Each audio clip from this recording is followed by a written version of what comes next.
Hi and welcome along to AFTV Transfer Daily, the show that keeps you up to date with players that have been linked with a summer transfer move to Arsenal. Only 3 days to go now until the season kicks off. Can't wait.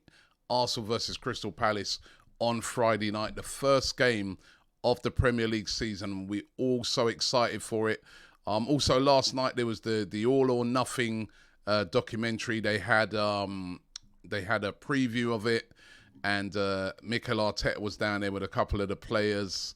We're going to actually, by the way, on AFTV, we're going to be doing a reaction to that. So we're going to be watching it. We weren't at the premiere, didn't get a chance to get there. But we are going to be watching it with everybody else. And then we're going to be reacting to the first 3 episodes of that All or Nothing documentary. I've got to say, the clip that I saw of playing You Never Walk Alone through speakers at a training session. I mean, I know you want to go for innovations, but not too sure about that one, Mikel.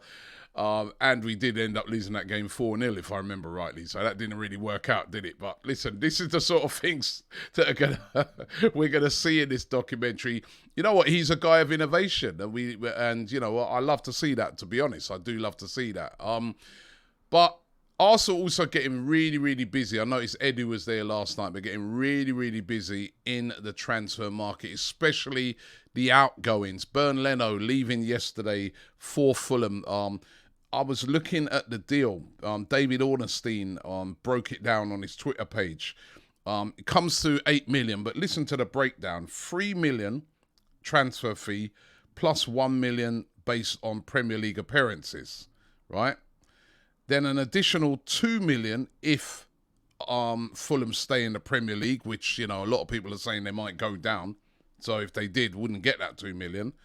And another 2 million if they were to stay in the Premier League twice. So really, effectively, when you looked at that breakdown, it's 4 million guaranteed. You know, and that's if he makes enough Premier League appearances. Well, I guess he should do that because he's going to be their main man. But an additional 4 million, really, if they stay in the Premier League twice. It's not a great deal, is it? It's a giveaway. It's another giveaway for a player that we paid over 20 odd million pounds for.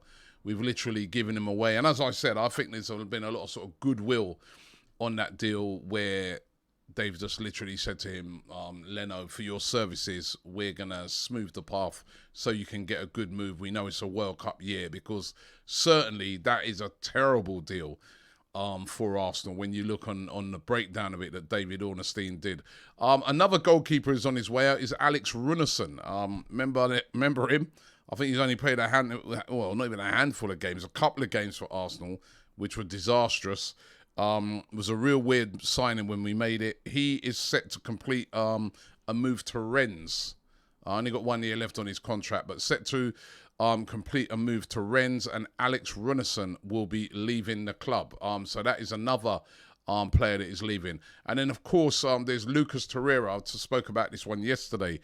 Heavily linked with a move away to Galatasaray for around about £7.5 million. I'd like to see the breakdown of that one as well. I mean, although some reports are saying that he hasn't yet agreed himself to join Galatasaray, even though I've seen these reports where his agent says he's going to be in Turkey to seal the deal.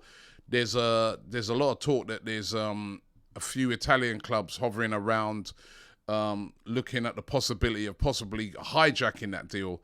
I do think he would favour a move to Italy, but Galatasaray are the team that's in for him. A deal has been agreed with Galatasaray for him, and I think Arsenal would like him to join Galatasaray so they can just get him off the books as soon as possible. But either way, it looks like Lucas Torreira is going to be leaving very, very soon. Also, Pablo Mari, at the moment, he's another one set to leave. Arsenal said to be negotiating a deal with Monza.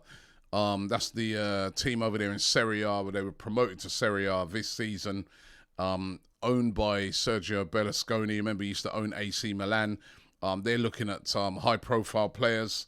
And according to Gianluca Di Marzio, they are in negotiations to try and sign Pablo Mari. So Pablo Mari, another player that is going to be departing Arsenal. Another player that could be, well, is, not could be, is departing, joining Blackpool on a season-long loan, is Charlie Patino, the hot prospect at Arsenal.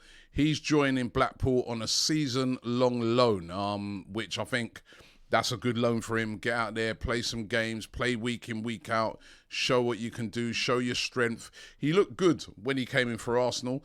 The only thing he seemed to lack was a little bit of strength, which, listen, you gain that from playing week in, week out in football.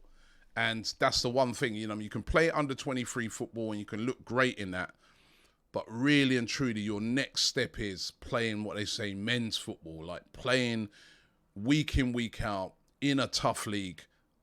And, as well as being able to show your obvious talent and skills, how do you ride those tackles? How do you deal with, players that try to set plans for you? It would be good for Charlie Patino. So a season-long loan for Charlie Patino. That's another one of the youngsters going out. We know that following Balogun has gone out as well on a season-long loan to Reims over there in France. So lots and lots of departures at the moment. Arsenal really, really getting busy. But what the income is going to be now, of course, the big one has been Yuri Tielemans, and been reading with interest on this one. According to The Guardian, they claim that Leicester are now bracing themselves for a bid from Arsenal. We all know about this one all summer. Leicester, of course, have been fending off bids left, right and centre. The Maddison bid, which they've turned down, the recent one, and they're saying that he's not for sale at any price. Maddison have been fending off ones for other players like Fofana, although Fofana's trying to push for a move to Chelsea. But is it because Leicester, in particular on the Maddison one, they know that they're going to lose Tielemans? I mean, Brendan Rodgers, he said it. He goes, they rather get this one sorted out sooner rather than later. They don't want it dragging on. Those were his words. They don't want it dragging on, and that Tielemans doesn't want it dragging on. Arsenal set to pounce. It looks like Arsenal really played a smart one on this one because, as I said, Leicester are a team under pressure at the moment. Pressure from their fans. No signings yet, and all of their top players vulnerable. And as I said, they're now bracing themselves for a bid. When will that bid come? Could it be next week, early next week, before we play Leicester? Or could it be maybe just after we play Leicester? And again, do you want it, if you're Arsenal, do you want it going on and on and on? Leicester return to Premier League football. Suppose, Tielemans gets injured or something like that. So, it's going to be interesting, but Leicester bracing themselves for a bid. Also noted with interest that there's some reports that Leicester may put in a bid for Hossein Aouar. Remember him, who we were hot for a couple of seasons ago from Lyon. He surpassed the requirements at Lyon. And the talk is that Leicester are going to put in a bid for Hossein Aouar. Now, some papers have been saying that it's to replace a possible replacement for Maddison. But if you look at how he plays, sort of more of I'd say he'd be more of a replacement for Tielemans in the sort of style in which Hossein Aouar plays, which is sort of a little bit deeper. So all of that really of interest, but I think we are going to see a bid coming in soon from Arsenal for Yuri Tielemans, and I think a lot of Arsenal fans will be really, really happy with that one. And we've also been linked today with Memphis Depay. Now, Memphis Depay, of course, at Barcelona. Barcelona have been trying to sell him, but they can't sell him. There's just nobody seems prepared at the moment to pay, they were talking that, they'd let him go for 20 million euros, and still, he's been struggling to find a club. A lot of that based off the fact that he's on huge wages, as a lot of these players at Barcelona are. He's said to be on around about £230,000 a week. Now, what Barcelona are doing is basically what Arsenal had to do with quite a few of their players, is just to get those wages off the wage bill, let him go for nothing, just so that they can relieve those wages. So Memphis Depay is set to tear his contract up at Barcelona and will be available as a free agent meaning you won't have to pay a transfer fee for him. And there's been newspapers today with the headlines, Arsenal and Tottenham on high alert for Memphis Depay. I don't think Arsenal will go in for Depay. 28 now. I'm not too sure if he's fitting the profile of what Arsenal are trying to do. Also, he's had a really good time recently. I think he does better for the national team even than he does for Barcelona, but he didn't do too bad at Barcelona. We all know he flopped previously when he was at Manchester United. But I just get the feeling he'll probably end up at Juventus. Juventus, we know they like to do these deals for these free agents. And again, Memphis Depay will be looking for big wages. You know what I mean? If you're coming off of that sort of wages at Barcelona, you're going to want to get at least, he's going to want at least 150-ish, isn't he? And I just don't see Arsenal shelving out that amount of money for Depay when their main guy right now is definitely Gabriel Jesus. I don't know. What do you guys think? Would you have Memphis Depay at Arsenal? Do you think that would represent a good signing? Listen, he's really improved as a player and can be a top player on his day. So I would love to hear from you guys on that one. Listen, thanks for watching the show today. Don't forget to check out all of our build-up content to that Crystal Palace game.